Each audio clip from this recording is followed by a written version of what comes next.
Chef de l'opposition. Common sense Conservatives will axe the tax, build the homes, fix the budget, and stop the crime. This Prime Minister is not worth the cost. Indeed, his carbon tax, which the Parliamentary Budget Officer has proven costs 60% of Canadians more than they get back in rebates, is now opposed by 70% of Canadians. Everybody understands that the tax is driving people to the food bank. That's why 6 premiers, including the Liberal Premier of Newfoundland and Labrador, have asked for a meeting. Will he agree to a televised carbon tax conference if he's so sure of himself on this issue? The Right Honourable Prime Minister. Parliamentary Budget Officer has confirmed that 8 out of 10 families across the country get more money with the Canada Carbon Rebate attached to the price on pollution than it costs them. That's $1,800 arriving for a family of 4 in Alberta. It's thousands of dollars right across the country. These are things that are helping people with the high cost of living and groceries at the same time as we fight climate change. But, Mr. Speaker, what would be also helpful is if we were able to deliver the doubling of the rural top-up to put hundreds of dollars in the pockets of Canadians, but the Conservative Party is blocking the legislation to double the rural top-up. The Honourable Leader of the Opposition. Speaker, that is mathematically impossible, given that the NDP Liberal government has a combined majority and can pass anything it wants, which is exactly why we're in such a mess today as a country. After 8 years, this NDP Liberal Prime Minister is not worth the cost, and that's why the Parliamentary Budget Officer confirms 60% of Canadians are paying more in carbon taxes than getting back in rebates. But why doesn't the Prime Minister, if he believes the contrary, why doesn't he have the courage to sit down in a televised and open forum and have a carbon tax conference with the premiers? The Right Honourable Prime Minister. We did sit down with the premiers 8 years ago and established the Pan-Canadian Framework on Climate Change that both puts a price on pollution and puts more money back in the pockets out of 8 of 10 Canadian families in the jurisdictions where the federal backstop applies. That is a way of both fighting climate change and helping with affordability. Now, not only are the Conservative Party counting on taking away those Canada Carbon Rebate checks, they're arriving this coming Monday on April 15th. People will see in their bank accounts the Canada Carbon Rebate that puts more money in their pockets ahead of the costs associated with fighting climate.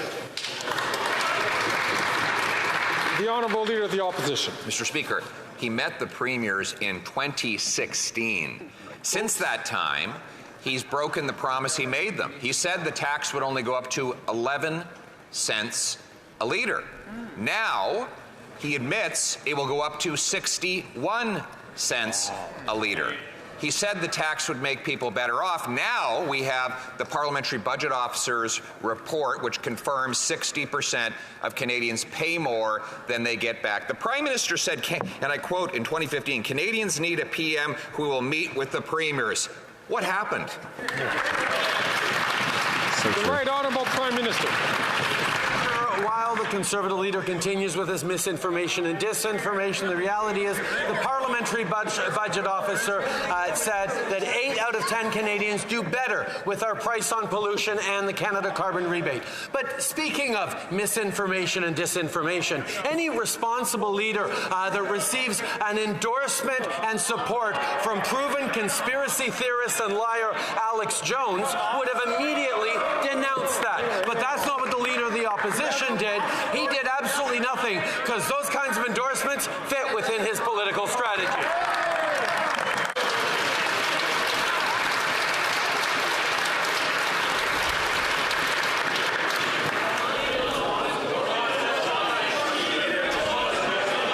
À l'ordre. Colleagues. À l'ordre. Order.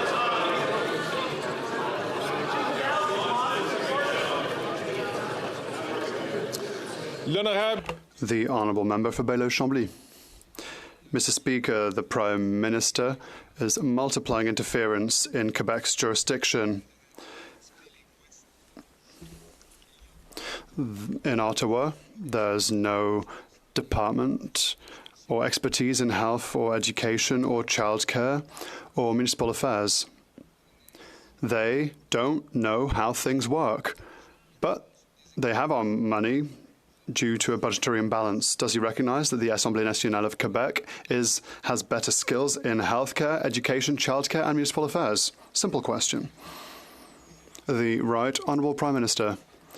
Mr. Speaker, we've always recognised and respected provincial jurisdictions, and we respect Quebec's specificities, but we know that even with all the expertise under the sun, there are still Canadians who are finding housing, who are trying to find housing, people who are trying to find childcare spots, people who are finding it hard to make ends meet. And as a federal government, we are here to work in partnership with Quebec, with provinces, in order to invest in the help that people need. Yes, we have federal money, but we are here to invest it with provinces in order to help Canadians, and that's what we need to do. The Honourable Member for Baie-Chambly. Mr. Speaker, when my car breaks down, I don't give my money to my dentist because my dentist doesn't know how to fix a car. They don't know how things work in Quebec. They have to whittle together some skills in jurisdictions that are not theirs. Their interference makes things longer and more expensive, and it won't be better than if they just let us spend our money. The Right Honourable Prime Minister. We will always work hand in hand with the provinces in order to deliver services that Canadians need. But let us talk about dentists, Mr. Speaker. 1.7 million seniors throughout the country have signed up to our dental care program that will be delivered from coast to coast to coast, and that includes Quebec. We are here to make sure that seniors in Quebec and throughout the country can obtain the healthcare that they need and that they could not afford before now.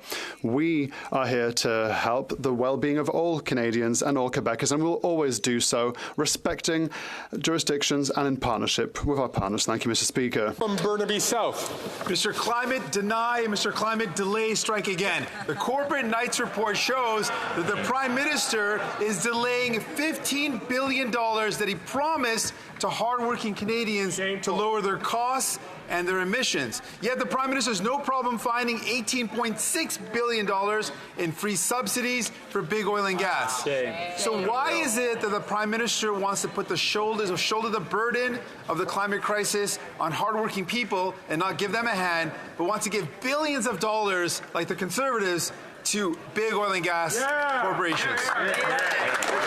The Right Honourable Prime Minister. Mr. Speaker, we committed to phase out inefficient fuel and gas subsidies, oil and gas subsidies, 2 years ahead of all of our partners around the world. We're going to continue to do that. But it's unfortunate to see that the NDP seems to be falling into the Conservative misinformation trap. Our price on pollution actually puts more money back in the pockets of 8 out of 10 Canadian families right across the country, particularly middle-income and low-income families, while we continue to fight climate change. Yes, Mr. Speaker, we developed a way to fight climate change and reduce emissions while putting more money in people's pockets, and we're going to keep doing that. The Honourable Member for Burnaby South. Paying the $15 billion for hardworking people, and that's wrong. L'été dernier. Last summer, children were not able to go out and play and have fun in the park because of forest fire smoke. And yet, the Liberals think it is smart to delay climate action. They sent $18 billion in subsidies to big oil companies, yet are delaying $15 billion in investments for the climate crisis and to help people. Why does the Prime Minister prefer to put money straight into the pockets of big oil CEOs instead of actually helping Canadians? The Right Honourable Prime Minister.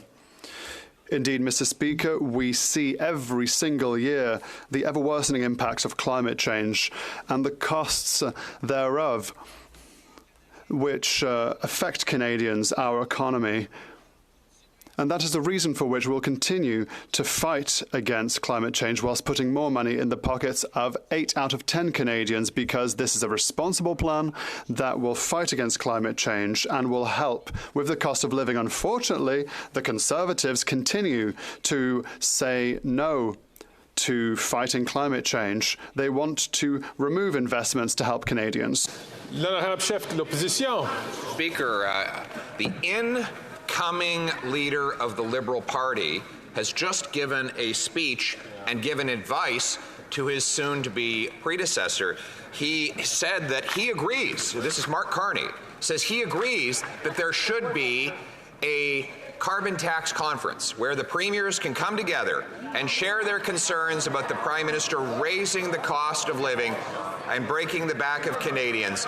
Will the Prime Minister won't listen to me, he won't listen to the Liberal Premier of Newfoundland and Labrador, will he at least listen to his successor and meet the premiers on the carbon tax?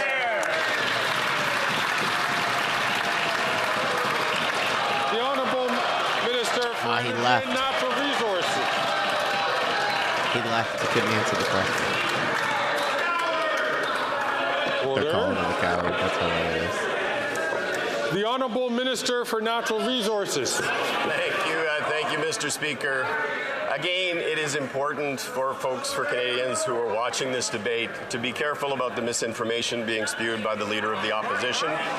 It is important for a responsible government in this country to have a plan for addressing climate change and do so in a manner that enhances and addresses affordability concerns. That is exactly what the price on pollution does. 8 out of 10 Canadian families get more money back. 200 economists across the country agree with us. It is such a shame that we have a bunch of climate deniers over there who have no plan for the environment and no plan for the economy. I ask all members, please, to only take the mic, only take the floor when they're recognized by the Speaker. I'll recognize the Honourable Leader of the Opposition. Mr. Speaker, Mark Carney, who is the next Liberal leader, is a fierce supporter of the carbon tax. He's been called Carbon Tax Carney in the past, and he is willing at least to defend his carbon tax views in front of the premiers. The Prime Minister is not. He's running for cover and hiding from Canadians, refusing to defend his own policy decisions. If the Prime Minister is really so proud of his plan to hike the carbon tax to 61 cents a litre, why won't he listen to Mark Carney and have a big, open, televised carbon tax conference? I can't believe he left.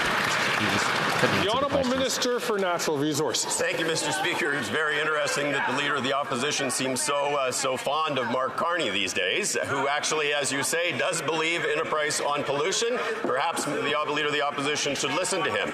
But it is important with respect to the premiers to know that the premiers have every right to submit a plan that actually meets the federal benchmark and put in place their own price on pollution. That is something that British Columbia has done. That is something that Quebec has done. Mr. Speaker, Premier Moe was actually here recently and testified before the committee.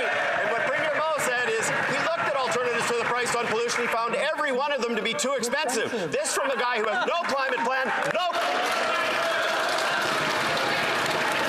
So all the it's just too expensive.